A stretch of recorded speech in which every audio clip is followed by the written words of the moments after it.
अस्सलाम वालेकुम जी, welcome back to my channel. और आज है जी एक और प्रोडक्ट का और एक फूड के प्रोडक्ट का रिव्यू है।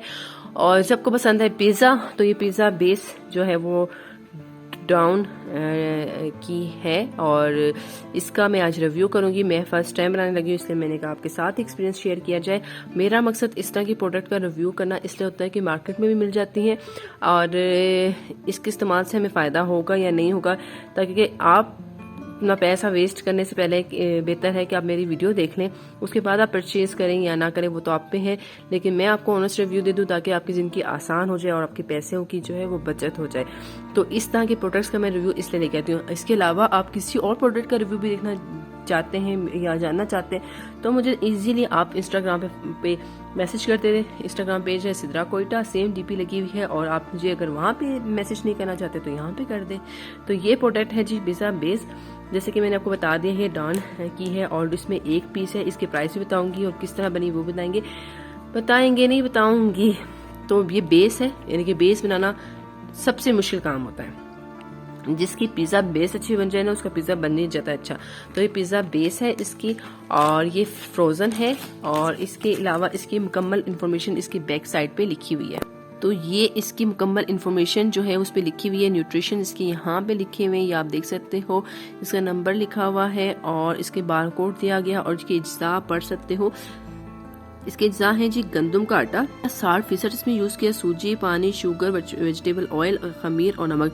यानी कि इसमें जो हम जो पिज़्ज़ा बनाते हैं, जो मार्केट में मिलता है या जो हम घर में ट्राई करते हैं वो मैदे का होता है, लेकिन इन्होंने गंदम का आटा जो है वो 60% यूज़ किया। इसकी बाकी चीज़ें इनकी तफसीलात के मुताबिक इन्होंने यूज़ किया।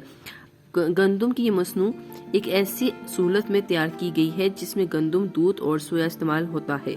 वजन इसका लिखा हुआ है इस पे। इसके अलावा इसको यूज कैसे करना है वो हम जान लेते हैं और फिर इसके मुताबिक हम इसको यूज करेंगे। पिज्जा है ये बेस है और इसके कमरे की दर्जा हरारत 15 में आपने रखना है, यानी कि 15 मिनट पहले इसको बेक करने से पहले रखना है। और उसके ऊपर जो भी आपने डालना है, जो भी आपकी डालना है, हमारा मकसद जो है जो भी अज़ा हम डालें, लेकिन हमारी जो पिज़्ज़ा बेस है वो यमी होनी चाहिए। तो इसमें आपने जो भी डालना है, प्याज डालना है, चिकन डालना है, पनीर डालना है, टमाटर डालना है, जैतून डालना है, शिमला मिर्च डालना है, वो भी मैं आपके साथ सामने शेयर करूंगी कि मैं इसके ऊपर क्या क्या कोडिंग करूंगी, ठीक है। उसके बाद आपने इसको रखना है 222 इसके पहले टेम्परेचर रखना है। अगर आप इसे कुकिंग रेंज में बना रहे हैं, बेकिंग का ओवन में बना रहे हैं, इसको तैयार करने के लिए 15 से 18 मिनट लगेंगे। लेकिन मैं इसको एक देसी तरीके से बनाऊंगी, मैं इसको एक बड़े से बर्तन बनाऊंगी क्योंकि सबके लिए ईजी हो जाए। और ये प्रोडक्ट जो पाकिस्तानी है, तो इसको मैं कितने मिनट के लिए 15 मिनट के लिए छोड़ती हूँ। उस दौरान मैं इसकी चीज़ें तैयार कर लेती हूँ और वो कुकिंग बर्तन तैयार कर लेती हूँ जिसमें मैंने इसको तैयार करना है, पकाना है, ठीक है जी। अभी हम तैयार कर लेते हैं पिज़्ज़ा की टॉपिंग, और आप जैसे आपको अच्छा लगे आप तैयार कर सकते हैं। मैं इसका तैयार करूँगी आपके सामने। तो मैंने जी फ्राई पैन ले लिया है और फ्राई पैन को मैंने चूल्हे पे रख लिया है। 2 से 3 चम्मच खाने के, ठीक है। उसके बाद जी ज़्यादा तो मैं नहीं इसको पकाऊंगी क्योंकि मैंने जो चिकन बॉयल कर लिए थे, ठीक है, ताकि हमारा खाना जो है वो जो हमारा टॉपिंग है, जो चिकन हम तैयार करें वो जल्दी से रेडी हो जाए। चिकन डाल देंगे थोड़ा सारी जितनी आपको ज़रूरत है। उसके बाद थोड़ा सा इसको हम फ्राई करेंगे।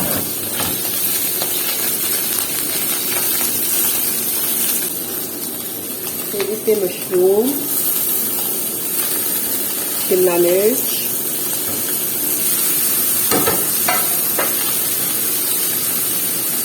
कॉर्न्स वगैरह डाल देंगे। आँच मैंने हल्की कर ली है, चिकन हमारी बॉयल हुई हुई थी, इससे मैंने आँच हल्की की हुई है, ठीक है जी।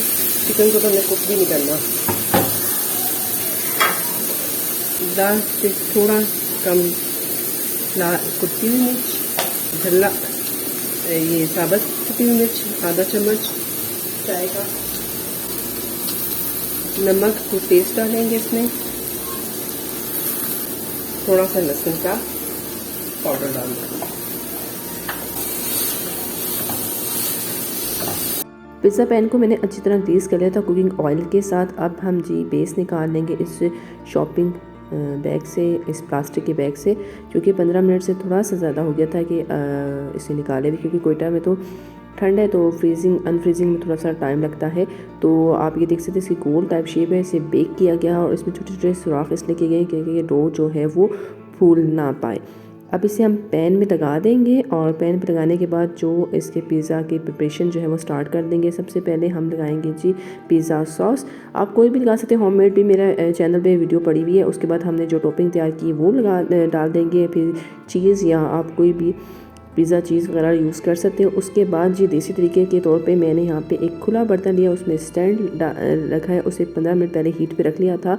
और ये पैन जो है वो पिज़्ज़ा वाला वो मैंने बड़े एहतियात के साथ बड़े सुकून के साथ इसमें रख दिया है। इसको मैं ढक के रख दूँगी और 10 से 15 मिनट के लिए और बिल्कुल लाइट आंच में मैं रखूँगी। लाइट आंच में रखने के 15 मिनट बाद तो अब मैं इसको निकाल के आपको दिखाती हूँ। ये जो बेक तो हो चुका है प्रॉपर्ली, आपको नज़र आ रहा होगा। और देखिए इसमें क्या हुआ है, ये देखिए जी नीचे से ये बिल्कुल पापड़ शापड़ बन गया है। क्यों बन गया है ये तो मैं आपको बताती हूँ। शेप बहुत अच्छे से कट कर लेते हैं। पहले पीसेस मैंने बना लिए हैं और अब मैं इसको पहले चख लूँगी। थोड़ा सा चखने के बाद मैं आपको बताती हूँ कि इसमें फॉल्ट क्या हुआ है।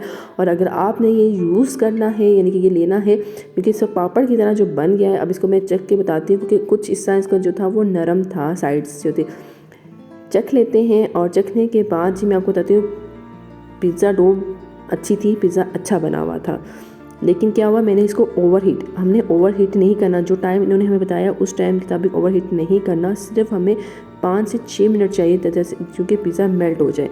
फिर मैंने क्या किया, अगले दिन दोबारा इसी पिज़्ज़ा डो से दोबारा सेम टू सेम इसी तरह का पिज़्ज़ा बनाया ताकि कि जो गलती हो चुकी है उसको दोबारा सही करूं और देखूं कि अब कितना टाइम रिक्वायर्ड होता है। तो सेम टू सेम। और इस टाइम जो मैं पिज़्ज़ा बना रही हूँ ना, आप देख सकते हो कि एक शीशे की प्लेट में, क्योंकि मैं माइक्रोवेव में बना रही हूँ।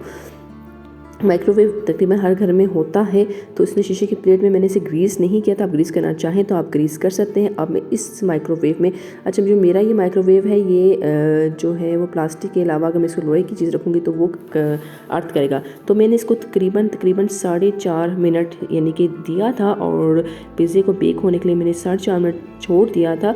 तो 4.5 मिनट तक इसको मैं बेक करूँगी और उसके बाद मैं आपको इसकी फ़ाइनल लुक दिखाऊँगी और देखेंगे कि वाकई जो गलती हमसे पहले हुई वो दोबारा ना हो। अब जी बेक हो चुका है, इसे हम निकाल लेंगे। निकालने के बाद जी आप ये देख सकते हो बिल्कुल पिज़्ज़ा बेक हो चुका है। और अब चेक करेंगे कि ये सख्त हुआ या उसी तरह नरम है। तो जी पिज़्ज़ा बेस डॉन की अब चेक कर लेते हैं और उसको पता कर लेते हैं कि नरम है या सख्त हो गई है या हीट दोबारा हमने ज़्यादा दे दी है। क्योंकि मेरे ज़हन में ये था कि पिज़्ज़ा का जो डो है वो ऑलरेडी बेक हुई थी। तो इसको मैंने कट करके एक पीस जो है वो अपने लिए निकाल लिया है और मैं आप ये देख सकते हो बिल्कुल नरम है। देखिए वो ओवर हीट करने से ही पिज़्ज़ा डो आपकी जो है वो सख्त हो जाएगी, क्योंकि ये बेक हुई होती है ऑलरेडी। सिर्फ इसमें हमने पिज़्ज़े के ऊपर जो चीज़ हमने डाली होती है ना वो मेल्ट करनी होती है। ओवरऑल सब कुछ तो पका हुआ होता है। अगर आप इसको वैसे भी चखेंगे ना, सिंपल इसको बेक भी ना करें, तो आपको लगेगा कि पका हुआ पिज़्ज़े की तरह ही है। तो उम्मीद करती हूँ आज की वीडियो अच्छी लगेगी, रिव्यू अच्छा लगा तो लाइक करें, शेयर करें, सब्सक्राइब करें। अल्लाह हाफिज़।